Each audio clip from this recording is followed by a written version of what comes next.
నమస్కారం. నేను డాక్టర్ శిల్పి రెడ్డి. ఈరోజు మనము గర్భిణీ స్త్రీలలో వర్షాకాలంలో తీసుకోవాల్సిన జాగ్రత్తల గురించి తెలుసుకుందాం.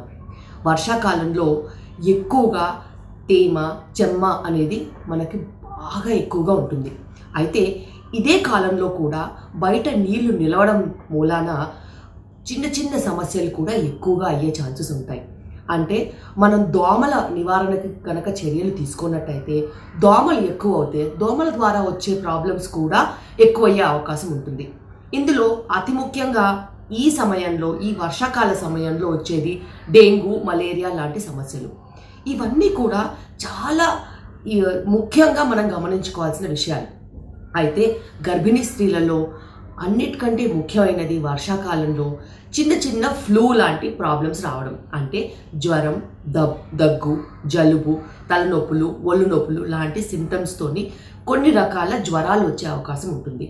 వీటన్నిటిని మనం సీజనల్ ఫ్లూ అంటాం.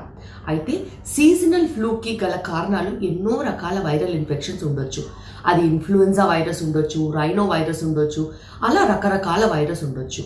ఇప్పుడున్న పరిస్థితుల్లో కోవిడ్ కూడా మళ్ళీ ఇంకో వేవ్ వచ్చింది కాబట్టి కోవిడ్ కూడా అయి ఉండొచ్చు. అయితే మనం చాలా జాగ్రత్తగా ఉండాలి. ఇంట్లో కనుక గర్భిణీ స్త్రీ ఉన్నట్టయితే ముఖ్యంగా బయటికి వెళ్ళే వాళ్ళందరూ కూడా జాగ్రత్త వహించాల్సిన అవసరం ఉంటుంది. ఎప్పుడైతే బయటికి వెళ్తారో ఖచ్చితంగా చేతి పరిశుభ్రత అనేది తీసుకోవాల్సిన అవసరం ఉంటుంది. అదేవిధంగా మాస్క్ వేసుకోవడము, దూరం పాటించడం అనేది చాలా చాలా ఇంపార్టెంట్. స్కూల్కి వెళ్ళే పిల్లలు కనుక ఇంట్లో ఉన్నట్టయితే స్కూల్లో కూడా అతి ముఖ్యంగా ఎక్కువగా ఫ్లూ వచ్చే ఛాన్సెస్ ఉంటాయి పిల్లలకి. అక్కడి నుంచి మళ్ళీ గర్భిణీ స్త్రీకి వచ్చే ఛాన్సెస్ కూడా ఉంటాయి. ఇది గమనించుకుని జాగ్రత్త వహించాల్సిన అవసరం ఉంటుంది. అయితే నాకు ఖచ్చితమైన నా ట్రీట్మెంట్ ఇచ్చే పేషెంట్స్కి నేను ఖచ్చితంగా ఇచ్చేది ఫ్లూ వ్యాక్సిన్.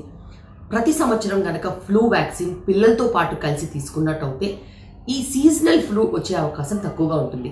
అందుకనే నేను గర్భిణీ స్త్రీలకి 3వ నెల దాటి 4వ నెల రాగానే ఖచ్చితంగా ఫ్లూ వ్యాక్సిన్ అనేది ఇస్తూ ఉంటాను.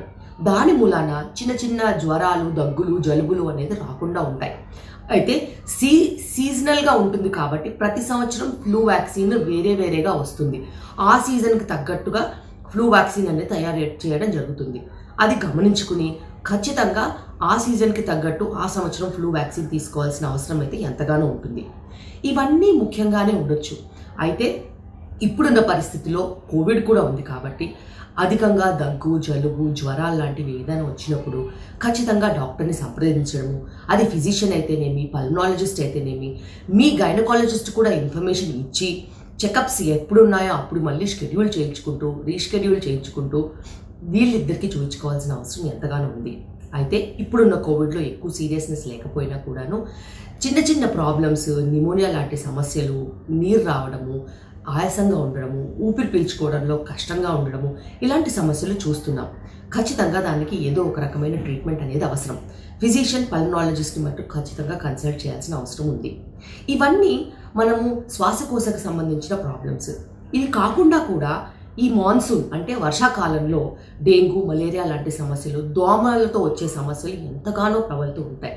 అయితే వాటిని అరికట్టుకోవడానికి ఖచ్చితంగా దోమతెరలు అనేది చాలా చాలా అవసరం. అది మీరు ఇంటికి మస్కిటో నెట్సే కొట్టించుకుంటారా లేకపోతే దోమతెరలో పడుకుంటారా అనేది చాలా గమనించుకోవాల్సిన అవసరం. డెంగ్యూ మస్కిటోస్ పగటిపూట కుట్టే మస్కిటోస్. అవి చాలాసార్లు మనం రాత్రి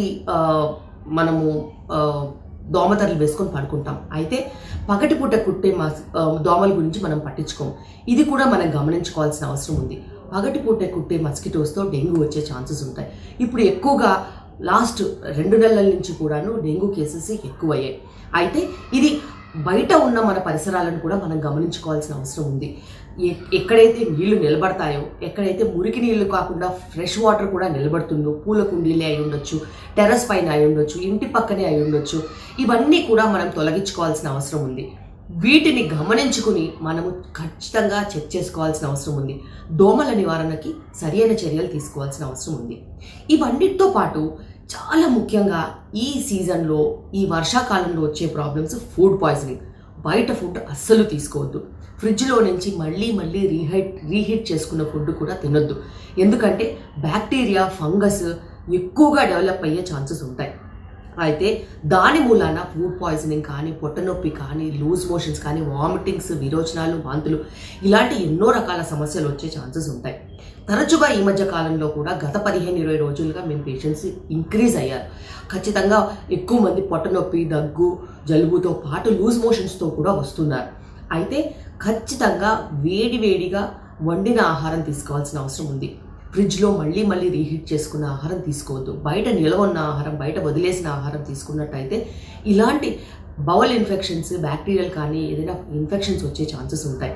ఎందుకంటే లూజ్ మోషన్స్ అయినా, వామిటింగ్స్ అయినా డీహైడ్రేషన్ కాజ్ చేస్తాయి. కాబట్టి దానితో ప్రీటర్మ్ డెలివరీ రిస్క్ కూడా ఎక్కువగా ఉంటుంది గర్భిణీ స్త్రీలలో.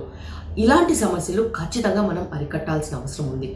ఇదే విధంగా చిన్న సమస్యలు, ఇంట్లో వచ్చే అలర్జీస్ కానీ, ఆయాసం కానీ, ఫ్లూస్ కానీ ఇవన్నీ కూడా కొంచెం ఎక్కువగా వచ్చే ఛాన్సెస్ ఉంటాయి. గర్భిణీ స్త్రీలలో ఖచ్చితంగా జాగ్రత్త వహించాల్సిన అవసరం ఉంది. అయితే ఇప్పుడున్న పరిస్థితిలో మనం కనుక జాగ్రత్త తీసుకున్నట్టు అయితే ఇలాంటి చిన్న ప్రాబ్లమ్స్లో నుంచి దూరంగా ఉండొచ్చు. అదేవిధంగా గర్భిణీ స్త్రీలలో కొన్ని మొటాలు, అలాగే స్కిన్ అలర్జీస్, స్కిన్ ఇరప్షన్స్, దాని తర్వాత ర్యాషెస్ కూడా వచ్చే ఛాన్సెస్ ఉంటాయి. ఈ సీజన్లో బయట పోలన్ అనేది రిలీజ్ అయ్యే ఛాన్సెస్ ఉంటుంది. కాబట్టి ఇలాంటి సీజన్లో కూడా కొన్ని చిన్న ఇబ్బందులు ఉండే ఛాన్సెస్ ఉంటాయి. వాళ్ళకి కనుక ఎలర్జీస్ ఉన్నట్టయితే జాగ్రత్త వహించాల్సిన అవసరం ఎంతగానో ఉంటుంది. సో ఇవి మనం తీసుకోవాల్సిన జాగ్రత్తలు వర్షాకాలంలో గర్భిణీ స్త్రీలలో అతి ముఖ్యంగా తీసుకోవాల్సిన జాగ్రత్తలు. నా వీడియో నచ్చినట్టయితే లైక్, షేర్ అండ్ సబ్స్క్రైబ్ చేయండి. నా ఛానల్ని ఫాలో అవ్వండి.